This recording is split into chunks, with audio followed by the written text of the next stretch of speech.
Hey, good morning, everybody. Welcome. It is Tuesday, March 17th, St. Patrick's Day, and not a green among us. Very nice. Not a green. behind Anne for sure. It is, There you Andy's drinking green water. Anne's got actual plants. I've got plants. That Very counts. green, That green definitely plants. counts. Only today, only for St. Patrick's Day. Mine's fake, so I got nothing. I mean, it's green, but it's fake. There's a curtain on the other side of that. That's green, but you know. It is episode 682 today. My name is Beth Lyons. I am hosting. With me in the studio today is Brian Maseri Mosseri. Amade. Amodi. Maseri. Damn, I have that in my head. Do you say Amodi? Are you one of those people, Beth? He says Amodi? No. Brian says it because that's how his name is pronounced, right? You do the emphasis on the second syllable, so I have to hear Brian in my head say. But also, to be fair, Anne, I mispronounce almost everybody's name, and Andy and Beth correct me all the time. So there's really, I would say it's Amodi or Amode, but it's not that. We never say each other's last names, right? So it's not. I have Elon Musk. I have Elon Musk. Which one, Musk? And Musk problems. You have Elon Musk and like a really good guy, I think, mixed up. Or no, Epstein. You have Epstein and no, Musk not Epstein. Ethan Malik and Elon Musk. Yes, Ethan Malik and Elon Musk. And now it's us, right? Because we both go Ethan Malik while we're doing it. Hey, also in the studio is Ann Murphy and Andy Halliday. Excellent. So happy St. Patrick's Day to everybody. What has been happening in AI in your worlds?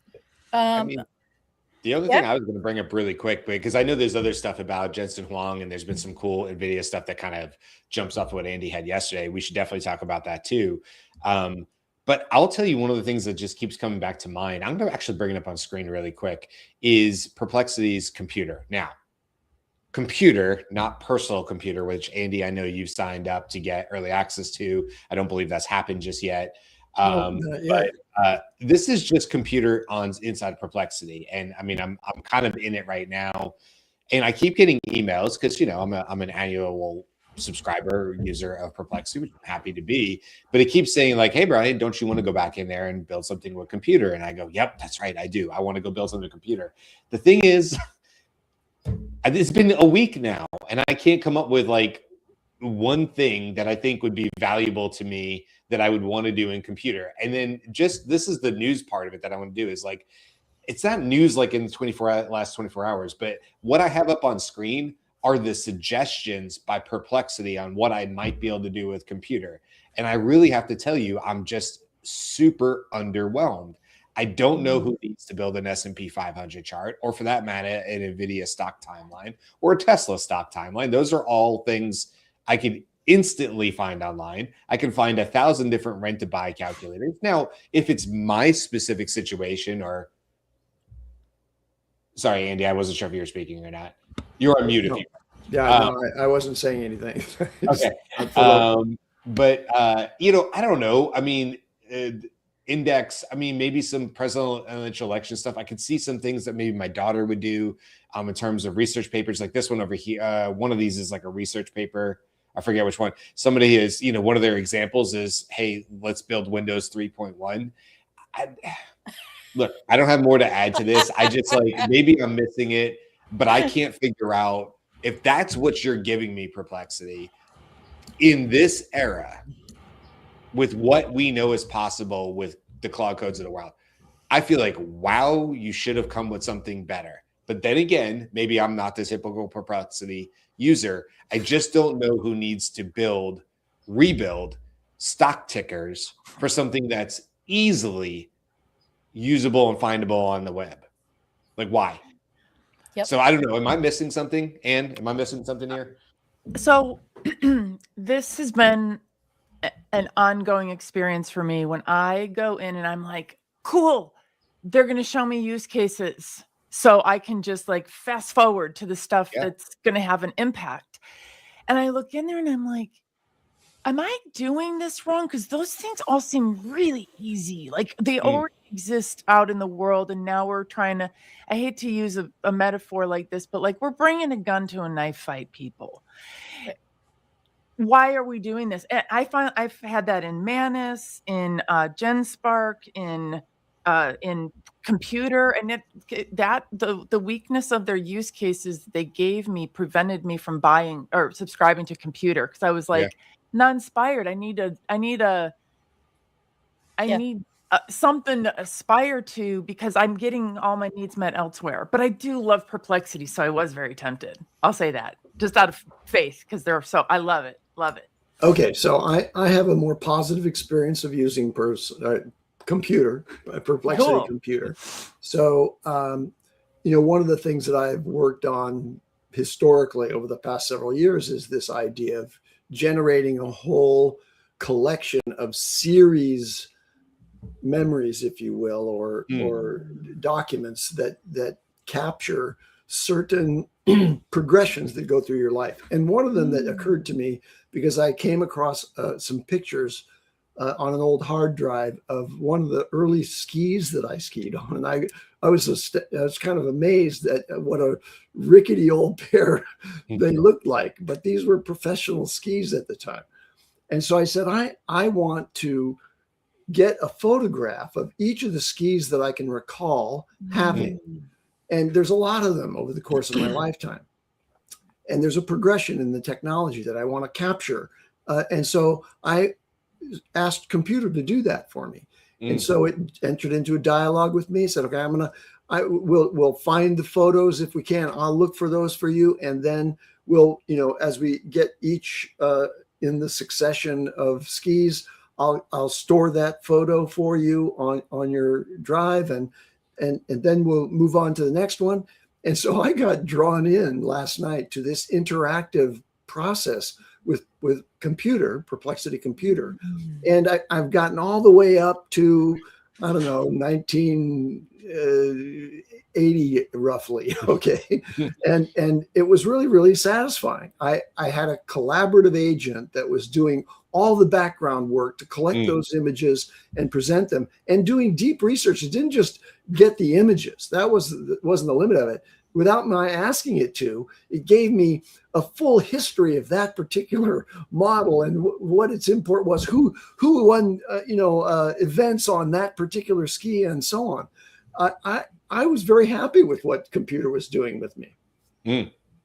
I like that idea, that personal sort of research plan to it, because it's something that you obviously are happy to kind of work through, and you're not doing the leg work to do the research, which is a nice part of it. It makes me think, for me, like I want it to go research. Maybe I'll go have it research Florida college universities against inflation, cost versus inflation, and whether the universities have upgraded their class availabilities to match or pace with the increased cost over time or something. Like that's something like I don't want to do on my own, and I would want some other agent-ish to go out there and go pull that information. So I think that maybe you have the right idea. See, that's a great idea. And like I would have been loved to see something that was a little bit more like that instead of stock tickers. I just think like that's sort of my point, is like you're underselling yourself, Perplexity, because what you just said, Andy, I think sounds really awesome. It's not everybody's use case, but it would make me think of other use cases. But like, oh, that's cool. If you can do that, I can do this. Why are you showing me you can rebuild the Tesla stock ticker? I don't get it. By the way, I'm not knocking Perplexity. I'll tell you one of the cool things it did for me the other day that I didn't need to happen, but it's in that sort of like random phase. My wife and I are standing on Jacksonville Beach on the other side of the state, and we can see a pretty far distance out. We're fairly sure it's a cruise ship, because it was white and it just didn't look like a, tanker or something, it looked like a cruise ship, but it was out there.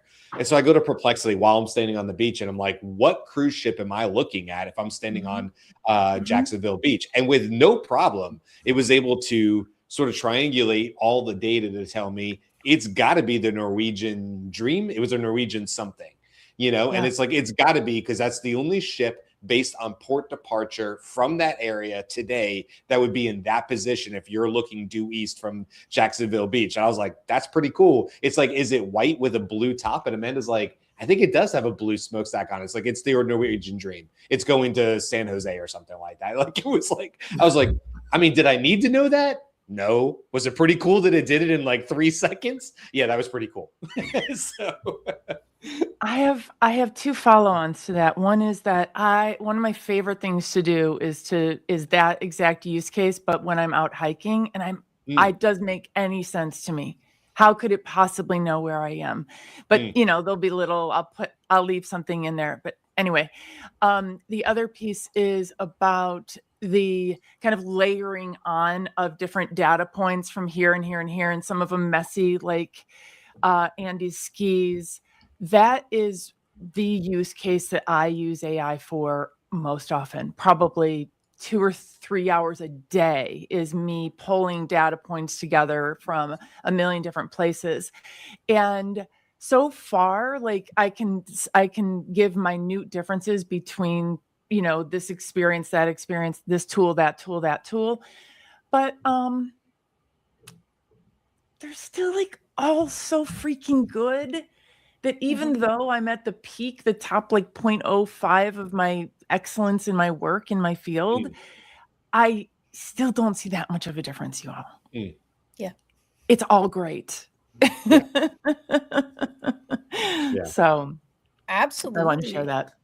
Absolutely. And not only that, but there are studies that show that the answers start to converge as well, right? So that not only are they at similar levels, the answers start to be a little similar across the board. Although when it has a memory of you, or you've given, context instructions and a style guide, then that's more towards you. But in general, we're sort of seeing both of those things. I didn't know that, Beth. That's a fun fact. I'm full of fun facts. That's so fun. It's so like Andy, did you bring a story you want to talk about today? Well, I want to talk about NemoClaw, which is the NVIDIA implementation of OpenClaw. And by the way, at GTC, the big technology conference where Jensen did his 2-hour, 11-minute keynote speech yesterday, I've got it teed up on YouTube to look at it if I can find the time today, because he's definitely at the heart of what's going on out there. But remember that OpenClaw was written as a piece of software by a single individual, an Austrian developer, who was then immediately hired by OpenAI, to assist in the implementation of this thing. Jensen called OpenClaw the single most important piece of software ever written, ever. Which is pretty big, right? Like not even DOS. He's dismissing that. Okay, so anyway, they've offered up a new sort of secure enterprise version of OpenClaw called NemoClaw, and it's basically running on OpenClaw, but it provides all of the necessary security infrastructure, right, for an enterprise to implement multi-agents and make those claw-type agents accessible to everyone. So this gives rise to another thing that I wanted to talk about, which is I'm still fuzzy in the distinction between a persistent, long-running agentic system like Manus or GenSpark or Perplexity Computer and OpenClaw. Like, what really distinguishes among those different variants? I maybe one of you can help me by describing what you see as that key distinction between what an OpenClaw implementation is and what an agent working through the browser is, that you've delegated access to your local machine. Like, so you can do all the same things, it seems to me, but one has some distinct and apparently very seminal change in the way that the software architecture is designed. And I don't yet kind of grok that. I can't get that. So I think it's the agentic feature. And I think the sequence that we saw on the show was the Ralph loop agentic thing that you could get Ralph. You could install something that was going to be a recursive check. The looping makes it, keep going like until it gets to a final or evaluable and you can result. You can set the condition that the loop ends, because now that's what's happening. The next expansion of that is what we're calling claws, just because that's hilarious that they're all claws. They're just all agents, and they're autonomous agents that have a goal, and the goal isn't quite the same as aligned to a fixed state. As far as I know, most people use these for sort of ongoing research or keeping tabs on something. Sometimes they're developing software, in which case, yes, there is still a goal that the software will do, but then there are individual features that you're building or whatever that is. I do think it's the autonomous recursive thing that is what people are talking about, and I think that's definitely what Jensen is referring to, because this is the piece that moves AI out of something that needs to be monitored and initiated. And just to be clear, you still have to monitor and initiate it. Claw is not that yet, but it is the precursor for something like that, I believe. I think there might be another distinction, which is the claws have access to the command line interface. Yes. Right. And the other kinds of agents, whether GenSpark or Manus, don't actually get into the sort of the system that you're running and drive it. That I think is a difference. And OpenClaw has created a system that people, feel safe enough with, that they can implement something that actually takes over command line interface in their own computer. And that opens up a pretty broad range of things, which you've experienced by using Claude Code, either in the command line interface, which is terminal, or OpenShell, or whatever, whatever it's PowerShell, I guess it's called in PC world. And the difference between that and then using the desktop app and using CoWork as a way of accessing the same functionality, but not really through the CLI, or using Claude Code directly in the terminal. And I would say a couple things to that. I think people feel safer using OpenClaw than they should, right? I mean, there's like, if you're like, cool, let's just there are horror stories that have come out, but in the hands of people who are very sophisticated, yes, high level executives in the world of AI, getting scratched by the claw. Right. And the key to this, dad jokes, grandpa jokes. It's a lobster claw. But so the key in this context, I think, is that we're seeing this in vibe coded things as well. We're in a place where it isn't so much that OpenClaw is going to delete your files on your computer. It's just going to code or do something that exposes your API key, right? Mm-hmm. Like on a Discord server somewhere that you did not engage with, but you did give it access to the API key because it was going to do something with it that you wanted. Like, that's the level of comfort that I think people have, that maybe you shouldn't feel quite that comfortable. But yes, these are the things that you could end up giving your OpenClaw or something a goal of, write me a white paper with this kind of information, and then go and do it and bring it back to me fully formed, right? Like that kind of thing. I must chime in with a PSA right now. Yesterday, while we were tunneling into Claude Code, at our executive headquarters, which is also known as our kitchen. I, while sitting right next to my business partner, aka my husband, deleted, like for real, somehow a whole bunch of my gems. I downloaded stuff from Google Drive down to my hard drive, and then I worried about how much space I had taken up, so I just started deleting things, as one does. And Kate called and said, whatever you guys are doing, I'm watching your files disappear right now. Your gems are gone. And I'm like, oh dear, because a whole bunch of them are linked all over God's green earth. Plus, Brian Masseri, I used your gem builder to build them. So they are things of beauty. They are perfect. Except for, they would be gone now, except for Kate Rivera knows me so well that she had gone in before and pulled out all of my instructions from all of my gems that are out there. There you go. And that might be something you could get computer to do. That might be something that computer would scoop up and save me from myself, because I do clearly I need another layer.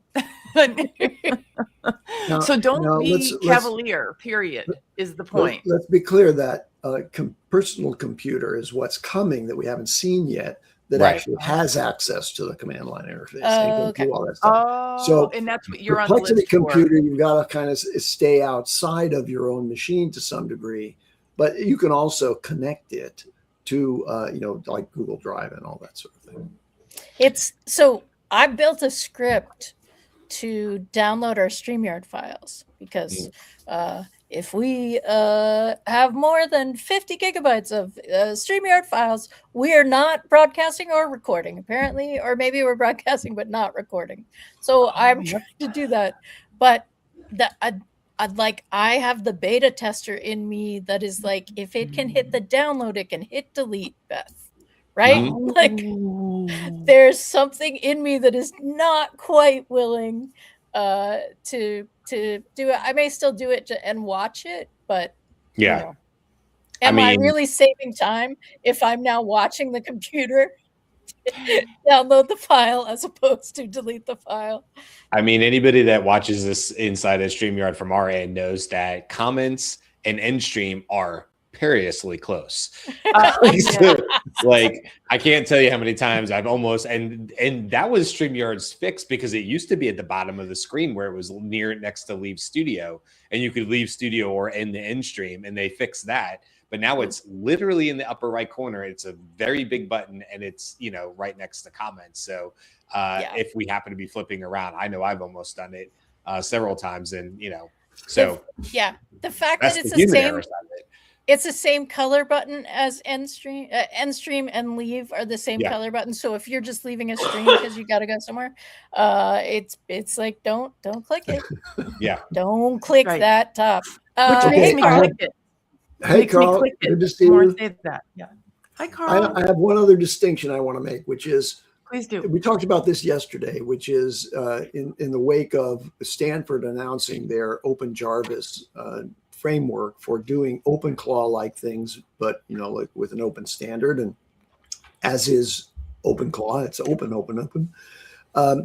The distinction in my mind is that this architecture, the new Claw architecture, is designed to be local first, and it's anticipating a time that we're rapidly converging on, which is availability of very small but very capable reasoning models, small enough to fit on your machine, and using that in priority to going out to the cloud and incurring the privacy issues, the data security issues, and or the training issues that we all, maybe some of us, worry about, and then also incurring the token cost. That's the key difference here. Claw is making it possible, using open source models on your local machine, to offload a lot of the burden of the expense of token purchases on the cloud systems by prioritizing use of a local model for all those things that the Claw can identify can be done locally and don't have to rely on the powerful reasoning that's available on the cloud. I think that's true. And let's get to a couple other news stories, but I think we want to come back and talk a little bit more about agentic situations, because Karl raised that yesterday as well. Does anybody else have a news story not agent related? Yeah. But I mean, I know I kind of kicked things off, but yeah, I did want to talk about 11 Labs, only to say they sort of came out with their new creative platform. 11 Labs, we've known historically as being just a voice company. They've sort of were leading the way for a while, but if you look at their website, I won't bother bringing it up, but if you just go to 11 Labs and their newest release here, voiceovers, localization, video generation, what else? Music, sound effects, AI voices, image generation. I think I hit all of them. So they're clearly trying to strategically move themselves towards a, all-in-one platform, a Canva, if you will. I mean, they're obviously moving towards that. Interesting on this one, I didn't see, because I don't think it would be the case. I don't think these are all like native 11 Labs models. Like, we haven't heard anything about 11 Labs building their own video model, but also at the same time, at least on their splash screen here, I don't see who they are partnering with. Like, what's behind their voice? Like, who am I using? If I'm in 11 Labs doing video, who am I using? Same thing with image generation. Who am I using? What models are behind this? Just because that's not historically where 11 Labs has focused. Now, voice, sound them, but if it's image or video, that's just not where they've been. So I'm assuming they are working with some of the premier models, but they also, to my knowledge of looking at this, unless it's just buried somewhere, and I'm just sort of scrolling down here. It might be in the FAQs. I didn't see what they're using. So anyway, interesting. Good for 11 Labs. They're phenomenal when it comes to the voice side of things. But I think even they're seeing, the writing on the wall that that's probably not enough to sustain the long-term vision of the company. And so they probably do need to move into some of these other areas. Also, though, that doesn't necessarily make them very different when you have companies like Canva, who hasn't pushed as far as this, but they could very quickly. They wanted to. And they already have a really well-established, marketing base and people who already create, and creatives are there. So harder to meet, I think, to get creatives to come over to 11 Labs if that's not how you think of 11 Labs. But I mean, companies have started in different smaller areas and expanded and done very well. So who's to say in a year's time, we're not all talking about 11 Labs being this amazing creative platform that everybody loves? It could happen, it's an interesting move. That's all. So that was it. I just wanted to make sure I brought that up because I thought I saw in the last news. Yeah. Or in the last day, rather. Yep. So I have a story that I did not see anywhere else. It came in the AI Valley newsletter yesterday afternoon, and it talked about, I believe it's 2 Phantom MK1 robots that have been deployed in Ukraine as military defense robots. So, and I think part of what is interesting about this story is not a concept or a demo, right? They're black steel, they're 5'9", they're humanoid combat robots. And Ukraine has been a testing ground for us. The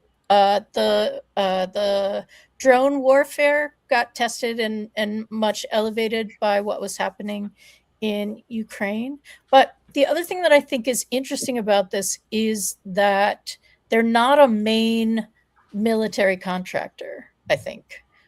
So they're from a company called Foundation, and they're a little bit outside of the main military contractors. So it's the first known deployment of a humanoid robot specifically designed for combat. And it's crossing a threshold that the industry has debated for years. So in the actual same newsletter, there was also a story about Unitree training their $16,000 or Unitree tennis robots. They're not doing the training. I think it's Latent Systems, and there's a video, and you just watch the robot playing tennis with a human. And that's a $16,000 robot. So the robots are doing all sorts of things. There's actually a third robot story about one being arrested in China for harassing an elderly woman. And that seemed to be like, there's so much more to that story than I can find, right? Where did you take them after you arrested them? What is the arrest situation? What was happening with the elderly woman? What is your definition of harassment? I would on that. I want to just quickly put a pin in the topic of personhood. I don't know how deep we've gone into the AI personhood topic on shows, but man, oh man, I would love to dive into that someday soon. Okay. It's so weird, you know. Yep. Yeah, and there was actually news about that that I just saw in one of the newsletters. It's a ring. It doesn't exist yet, but you know how OpenAI has what's it called? World Globe. What the hell is it called? I have it on my phone. World app, but then it's World app. But what's the? It's the eyeball scanner. It's the orb. Yeah. The orb is what I'm trying to say. Yes. Yeah, the orb. Yeah. Okay. Sorry, I was like, what is it called? Anyway, that's for verifying humanness, right? And then I saw another one that was a ring, and the ring uses blockchain. Doesn't exist yet. It was like sort of theory. This company is raising funds to do it, and it's the idea of a handshake.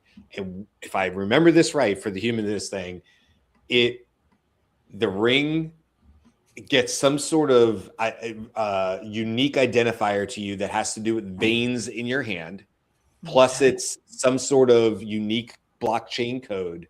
And then if I shake a hand with you and it detects a pulse, because they wanted to make sure your hand couldn't just be chopped off, which was brought up in the comment. They're like, gross, but also, yeah, good feature. You know, that like if you and I shook hands, that created a unique identifier that said, I can trust your content and you can trust my data.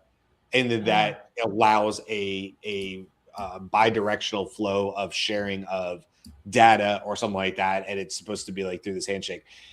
I only say that to say like, because that sounds very sci-fi and maybe it'll exist, but anyway, to your point about this idea of validating humanness is actually a really big topic that we probably don't talk about on this show as much. But there are a lot of companies who are betting on how they're going to help with this. We're working with one. We're working with one called NotBot. They identify you, like, you know, for real via your passport, which is a little bit unfortunate because less than 50% of Americans have passports, but passport. So if you have access to a passport, you have access to verifying your identity. They don't have your data, but what it does is it generates a QR code that follows you around your world. So like we'll probably in the next 6 months for She Leads AI Zooms, you'll need to have a NotBot verification so that we know it's you, because the Zoom bombing is getting out of control for women's groups. And then the other thing is it does is for your content. So like if my dad saw it's like Kyle, one of our friends, made a video of me smoking. Well, no big deal, but like I don't smoke and I don't want to be seen smoking, like, you know, and because it didn't have my QR code, my dad would know it's not me. So we're getting into it because it's time. We're already into it, you know. But how would the QR code? I'm just sorry. Quick follow-up question. How does the QR code help the situation now? Because it itself could be spoofed, could it not? You know what? That's beyond my pay grade. Okay. I know that's the number. I know that's the problem that they're solving too. I don't know how it happens, but yeah, just curious. Maybe yeah. Yeah. Here we are. Well, at some point we all get back we all get back to the place of we're using tech to prove that you're not tech. Right? Like using AI to determine that this wasn't written by AI, and that's never been foolproof or successful, but there are definitely questions that we have to ask. I think it's gonna trace into business. I mean, Karl, I can imagine your 0 to 60 at some point having deep enough discussions with a client that you guys have invested your time, your research into it, whatever, but not necessarily money changing hands, only to find out that that company doesn't exist and that you're being contacted. You know what I mean? Like, I could see a future where that's a problem, even in business, not even the humanness of a human, but the humanness of a business. You know, But maybe I think like because of who we work with, like specifically, and then how we do our business, like face to face, that's Sure. less of an issue for us right now. I don't know, but like in the non-tech traditional industries, I'm not even sure how that will work. it's also tricky in the US because we have law that says corporations are people, right? Have the rights of people. So there's going to be a little bit of a challenge saying, well, we didn't mean people like that. We just meant people like this.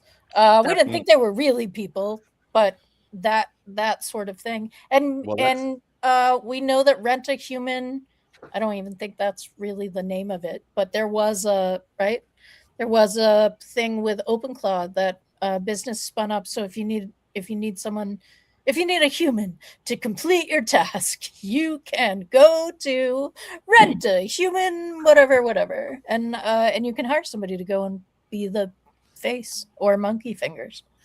Real quick, Beth, before you move on, I just wanted to give because you kind of just pivoted into a little bit. So that was a nice little swerve or shout out for the Conundrum episode that's coming up this Saturday, which is called the Smoking Gun Conundrum. And it is sort of in this vein of humanness, but what the conundrum is about is when you get to a place where it becomes impossible to trace back to human, who gets sued? Who's responsible? How do you figure out a world in the future where it's so intricate from the AI standpoint that it's near possible or impossible to trace back to any single source? Mm-hmm. And because you mentioned about corporations, companies being people, right, in terms of how they can be sued, right? That's the whole, that comes up in the conversation. So anyway, if you guys are interested in that, that conversation about what do we do in the future where that's a very real reality. And that's that it talks about the lawsuits where the Waymo or whatever it was, maybe it wasn't Waymo, and there was an accident and they sued and blamed the driver sitting in the car who wasn't touching anything, making minimum wage, right? And so like that's where the fault went. But that's even in the future, this becomes a bigger and bigger problem where you can't really trace back. And it used a term, and I was blown away by this, but it was the moral crumple zone, I think is what it called. This was, by the way, that terminology, that came out of the two AI co-hosts doing that on Notebook LM. But it was the idea of all things considered, the easiest solution is to find, the people who are not being protected, the low wage, the, unprotected communities. Those ultimately end up being the moral crumple zone for technology because it's easier to go, well, it's that person's problem. But this gets infinitely more complex the deeper we go into the future. And so that's what this conundrum is about, is about that conversation. It's called the Smoking Gun Conundrum, which is like, where is the smoking gun and can you even find it anymore? And if you can't, what do you do now? Because people want justice. People want to be able to say that person was the reason this happened to my family or whatever. We want to see the justice. And what do you do when you can't do that anymore? When it's impossible by a court of law to assign blame or whatever. It's very, very interesting to me. But anyway, that's what the conundrum is about. So that'll come out on Saturday at 10 a.m. Eastern. If you want to check that out on our podcast platforms, it's already done. I've already listened to the episode. It's about 20 minutes long, but it's a good one. So go check that out. Yay. All right. I have a couple of things I can throw in. Okay. Turning back to Jensen Huang and the NVIDIA announcements, I mentioned yesterday that it was going to be about inference And yes, indeed, they have announced as part of the Vera Rubin stack, this massive supercomputer that is going to, I don't know, accelerate by 35x, you know, the inference process, is including the Grok LPU as part of that system. So their acquisition / acquihire of the Grok technology, which was uniquely designed to do large language model inference processing, is a major component of the acceleration that's promised by the Vera Rubin, which gets both acceleration and a big reduction in the energy cost of doing that inference. But importantly, we also mentioned that there was going to be something about robotics. And Jensen brought out the Disney Imagineering Olaf robot that we talked about months ago when Disney announced it, that has some really clever things mechanically inside it to make it walk just like the animation character Olaf in Frozen does. But then it was brought out by Jensen in his keynote speech, and I haven't watched it yet, so I haven't seen it exactly this way. But he noted that this was trained on the NVIDIA physics model in order to be able to, you know, sort of self-direct its locomotion in a way that takes advantage of that. Also, it's using NVIDIA process in that. And I think that was a pretty interesting advance. And the other component of the robotics side of this was the announcement that NVIDIA and Uber are going to launch in 26 countries, or maybe it's 26 different vehicle model types. I think it's 26 countries. They're doing in cooperation with various car manufacturers. They're building, you know, fully autonomous driving capabilities, and those are going to launch in the Uber fleet, if you will. Right. So, yeah, if anybody else has more information about that, I'd be interested in that, because I'm looking forward to the day when you don't really need a car anymore.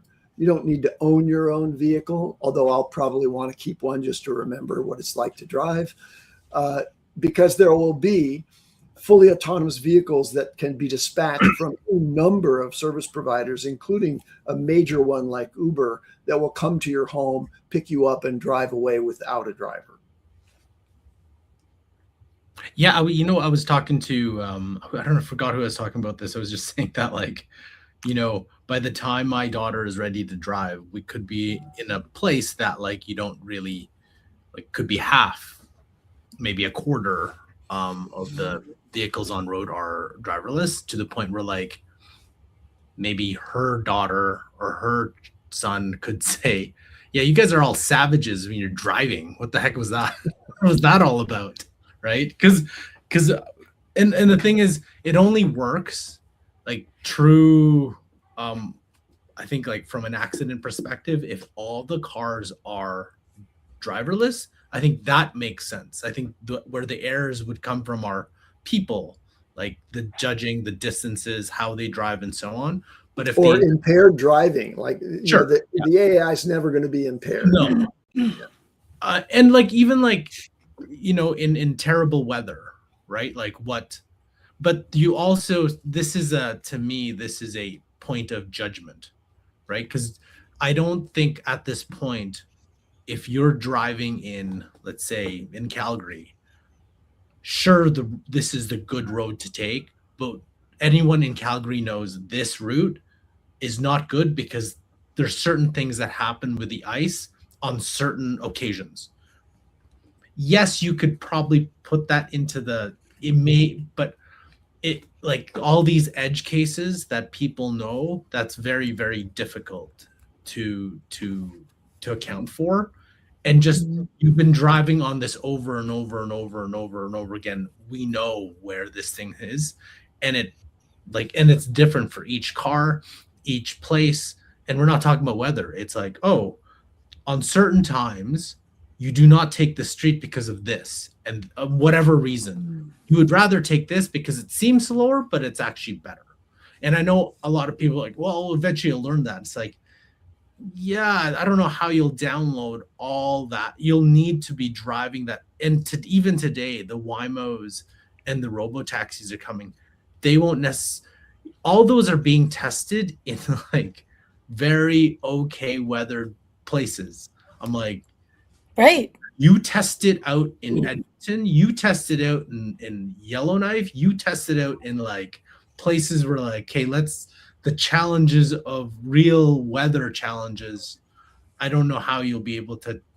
That's a completely different way to drive. I'm like, how is a Wayman going to come up? Because we live on a hill to the point where no kids like to go trick or treating because you have to climb the hill.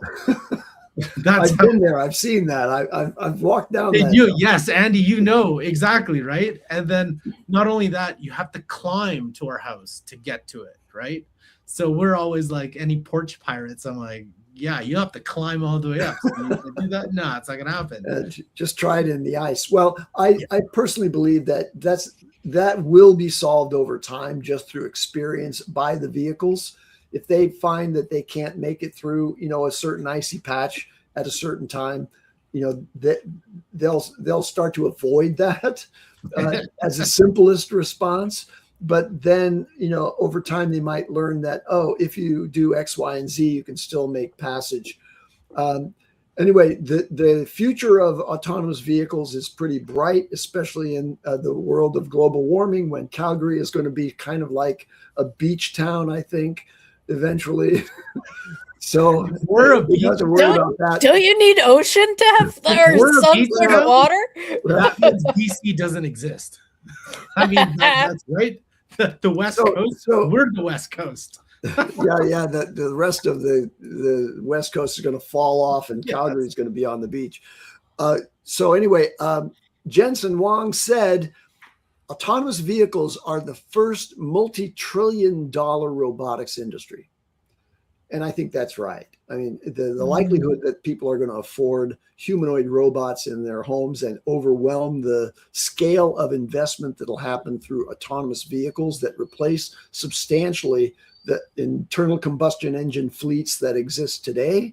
I just, in the long term here, I'm not talking about, in the rest of my lifetime even necessarily, but in the long term, that's really where the multi-trillion-dollar investment is going to be, is moving people around using autonomous vehicles.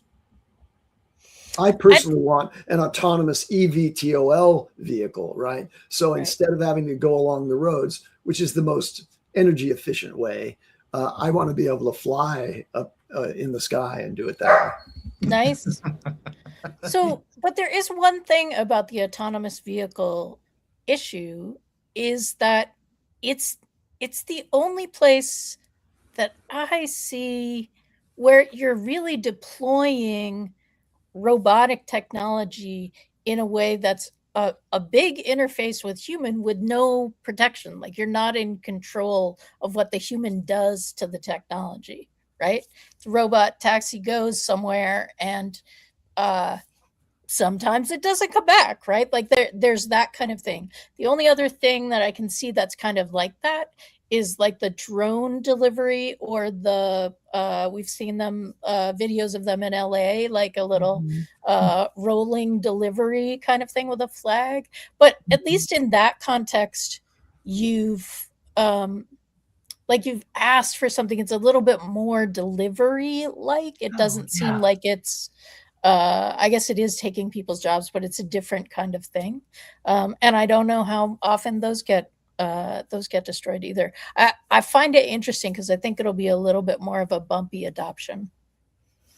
We have the little robots all over Corvallis because the university, and they are so polite and so conservative. I'm going to guess they don't get scrunkled very often. Yeah.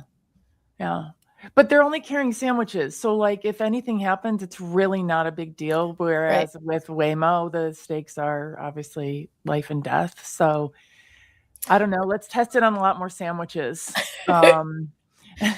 Sometimes not getting your sandwich in is very important. Oh, don't have to tell me. All right. Karl, you want to talk about business and agentic stuff. Is that something we want to fund? Yeah, like if we have some time to I think maybe like we may have to save that because Okay. could be a bigger conversation. What maybe we can look at, and I take it that we have, Anne mentioned that we haven't talked about it, is what Jensen was talking about yesterday in terms of Nemo Claw, Okay. and what he announced yesterday. So I want to play kind of like a little bit of a video on what they announced yesterday. Let's see. Yes. And we'll see whether this gets us demonetized or not. We have had problems lately where we share a video file and that. But this everybody's sharing this. Go for it. Okay. Every company in the world today needs to have an open claw strategy, an agentic system strategy. This is the new computer. Now, this is just the exciting part. This is enterprise IT before OpenClaw. That is the old IT industry. Software companies creating tools, saving files, and of course, GSI's consultants that help companies figure out how to use these tools and integrate these tools. Post OpenClaw, post agentic, this is what it's going to look like. This is the extraordinary part. Every single IT company, every single company, every SaaS company will become a gas company. No question about it. Every single SaaS company will become a gas company, an agentic as a service company. And what's amazing is this: OpenClaw gave the industry exactly what it needed at exactly the time. Just as Linux gave the industry exactly what it needed at exactly the time, just as Kubernetes showed up at exactly the right time, just as HTML showed up. It made it possible for the entire industry to grab onto this open source stack and go do something with it. There's just one catch. Agentic systems in the corporate network can have access to sensitive information, it can execute code, and it can communicate externally. Just say that out loud, okay? Think about it. Access sensitive information, execute code, communicate externally. Obviously, this can't possibly be allowed. And so what we did was we worked with Peter. We took some of the world's best security and computing experts, and we worked with Peter to make OpenClaw enterprise secure and enterprise private capable. And we call that NemoClaw, which is a reference for OpenClaw, and it has all these agentic AI toolkits, and the first part of it is technology we call OpenShell that has now been integrated into OpenClaw. Now it's enterprise ready. This stack, with a reference stack we call NemoClaw, you could download it, play with it, and you could connect to it the policy engine of all of the SaaS companies in the world. And your policy engines are super important, super valuable. So the policy engines could be connected. NemoClaw or OpenClaw with OpenShell would be able to execute that policy engine. It has a network guardrail. It has a privacy router. And as a result, we could protect and keep the claws from executing inside our company and do it safely. Okay, I think I'm not sure. Like, I don't know who tested it, who didn't. I don't know. So that's a really neat. That's obviously one of the biggest barriers to deploying it. Anything remotely, any kind of claw is that specific issue, right? Even GenSpark Claw, the new Manus, what was announced this morning, like, no business would be in the right mind unless you're like a startup and really gung-ho about it. And I've seen a couple would even remotely do that. And as you scale, especially, connected to a whole bunch of other clients, it's a non-starter. So that looks like a very promising option. Yeah. And I do think that that's the piece that that people are trying to solve. The stories that we see are much more solopreneur, independent, bought 5 Mac studios, and they're all on top of each other, daisy chaining and doing all the things. And I will make all the software in the world forever for free for myself. Yes. But normal businesses are much more cautious than that. So let me ask about NemoClaw. And I'm speculating here, but it seems like NemoClaw is just a set of libraries that get installed around OpenClaw to sort of manage the privacy and security issues within an enterprise. So this is a tool for enterprises specifically. You're not going to find, at the moment anyway, a similar kind of thing for a personal AI agent that is a claw that's running on your local hardware and also has all of those things built into it as a package. Or you won't use NemoClaw for that. You'll use something else that somebody else will write that will, provide some structure and security around your own personally identifiable information and your sensitive information that you don't want to have exposed anywhere on the web. Does that make sense? I mean, yeah, because you tried today, and I actually had Grok be like, "Hey, can you pull a whole bunch of things like what it's about, right? Like open source stack, and then some keyline. I guess there's some benefits to it. So you have control network access, whitelist only, file systems, mostly read, inference flexibility, runs on anything, cloud on-prem, not bad. Policy enforcement, auditability." So it uses a lightweight CLI and a version immutable Python blueprint, creates a controlled sandbox when she was talking about OpenShell. So file system isolation, network policy, and an inference routing. Intercepts requests, sends to local Nematron or cloud providers. You can switch models at runtime. Interesting how it does that. I've got to see more on what this looks like. And I think like even I'm like, you got to run this through like really like hardcore IT professionals to see like, okay, if you were doing this, why would you use this? Would you use this? And my question is it only for OpenClaw type of environments, or is it for other? The reason why I asked that question, I've been asked quite a lot by a lot of IT professionals, hey, with things like Codex and Claude Code, are there any systems that could like intercept or control or put even more guardrails on something like it? Because if you deploy a Codex or a Claude Code at the, as long as that person puts it at the root level, they can do anything they want with the local files. So is this something that could help with that internal? There's like some like, so yeah, and I think this is probably from a cybersecurity perspective. How do you guard against this? Do you have like cybersecurity agents that like, prevent your agent from doing this, from doing specific things? I'm not sure how that would work necessarily. So yeah, it's kind of, it's been percolating around.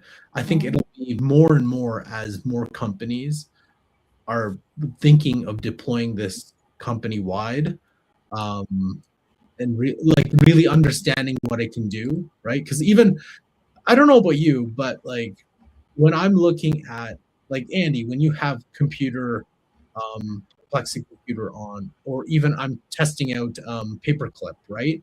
Mhm. I'm having a hard time thinking outside of technical building applications and the regular, oh, I wanted to go research something for me. I want it to be my morning, like gives me my morning information, like what exactly it will do for me. And that's a hard thing to, unless you have to really write your day out. It's like, here are the tasks that I do. Can something actually do this for me? Yeah, I think you're kind of echoing what Anne said earlier today, which is it's we're bringing a hammer Yeah. to a knife fight or something. I forget what the analogy was, but it's not clear to the typical user just what use cases really accelerate your productivity and make for a really useful AI autonomous agent, co-intelligence working side by side with you. What are you going to do with that? And we're just experimenting with that, all of us, as we start to play with these tools. The joke is, okay, so you're gonna have whatever you use, whatever claw you use to answer your WhatsApp. Like, so I saw the GenSpark video this morning about like, oh, we got employees loving GenSpark Claw. I'm like, okay. So I watched the video. I'm like, all that person did was have GenSpark Claw respond to their family WhatsApp because she doesn't have time to. And I was like, that's not very good use. I'm not sure that's. And then some of the use cases, I'm like, yeah, I guess so. And they're all excited. I'm like, I wouldn't be excited about that. Like, there was, okay, so I'm going to say a name. It'll probably trigger all of you. Don't say it. There was a Just video. kidding. There was a video that Andrew Tate put out because he mentioned OpenClaw. And obviously super offensive to a lot of people, but there was one piece there and I was like, he's making a good point. His point was like, are you telling me you're going to have your agent respond in WhatsApp so you don't have to? And that's what it was like. And that led me to, hold on a second. Why would I let an agent respond to my family for me? Like, it's kind of putting a middleman or middle person in front of a task that why would you need a middle thing to do? Like, oh, I'm going to tell my claw to respond to my WhatsApp, right?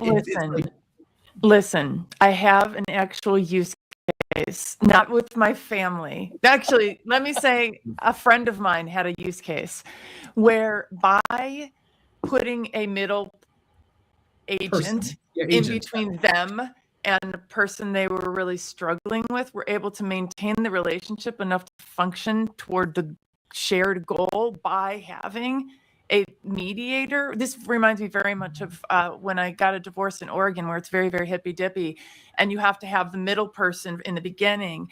It's like that. Everybody talks to the middle person. They don't talk to each other. And that middle person is the agent. I also learned on that note about a kind of an organizational structure for your agents where none of them talk to each other. And this is, it's like, it's not a hierarchy and it's not a matriarchy. It's a heteroarchy. Everybody talks only to one person and then they talk like this. So I feel like agents and the way that we structure them can actually, in many cases, support our relationships. And like, if I was in a relationship with a family member, like I have one that I think maybe I could unblock if I could just have the agent talk to them. Currently they're blocked. I like that point. One pushback on that. Yes, hear it. Let me hear it. The pushback is less about talking to family members you don't like. Yeah. We all know that there is a loneliness epidemic that's happening all Andrew Tate knows. Yeah. And we also know, like, people are having a harder time being able to communicate to real people, right? Wouldn't this exacerbate the entire situation? Because now you're like, okay, well, you know what? I'm gonna tell my OpenClaw to respond to any type of conflict I'm having. I'm gonna let my agent do it instead of me learning how to do it. Because if I can't learn how to do it and my agent is doing it for me, if I get into situations where I have to respond in real conflict with people, I don't know how to de-escalate. I don't know how to find common ground. I can't rely on my agent to be that middle agent all the time, which I'm thinking that could be, right, a danger for that aspect of it. I think there's a lot of evidence that for different people in the world, it'd be very helpful for them to be able to distance themselves from some of their coworkers. For example, if you're a Black woman in corporate America and you show up and you're dealing with microaggressions every single day with your boss, but you need your job, I think that's an example of put something in the middle so that you can tolerate this, so that you can keep your job, so you can stand it. Yeah. So Well, I could see it both ways. the thing is, AIs don't have an amygdala. Yeah, exactly. Right? And we the do. amygdala is the part of the brain that processes fear, anxiety, and aggression. Exactly. And you get triggered very easily, even if it wasn't intended by the person on the other side. Bingo. And so having an intermediary like an AI to kind of temper the reactions that are generated by an amygdala in a human can be useful. I can see that. Now, I wanted to maybe let's close out on this little bit of information about the ways that AI is actually messing up the abilities of humans to operate effectively. Because one of the underlying points here in this last moments of discussion is, hey, you know, there's certain things that we're going to delegate to AI that may prevent us from learning how to do them ourselves. This is Karl's point. Okay, so at Ohio State University, there's a literature professor named Michael Clune, and he's also a novelist. And he teaches in the liberal arts, division of Ohio State. And he says now, this is a reporting to The Guardian, who interviewed him. He said, my students are now incapable of reading and analyzing, synthesizing data, and all kinds of other skills. And he said, at the same time as that's happening, the school is mounting an effort to produce AI fluency, not influency. That's an interesting new term I just coined, which is, you know, what creators should have. They have to develop influency skills. Influency. Okay. But anyway, everyone at Ohio State University has to have fluency skills in AI. And he says, this is across every major. And he was critical of that. He said, no one knows what that means. He said, because in my case, as a literature professor, these tools actually mitigate against the educational goals I have for my students. And he's observing this in students now because they're using AI to do analysis of literature that just prevents their own minds from developing that kind of evaluative and critical thinking. Right. And that's a choice up front, right? Like how you use AI does affect the effects that AI has on you. So on that note, we're going to wrap up. Thanks everybody for hanging with us for this hour. We are the Daily AI Show. It is Tuesday. We will be back tomorrow and the rest of the week with all new shows. So go out and do something interesting with AI today. See y'all. Bye, everybody.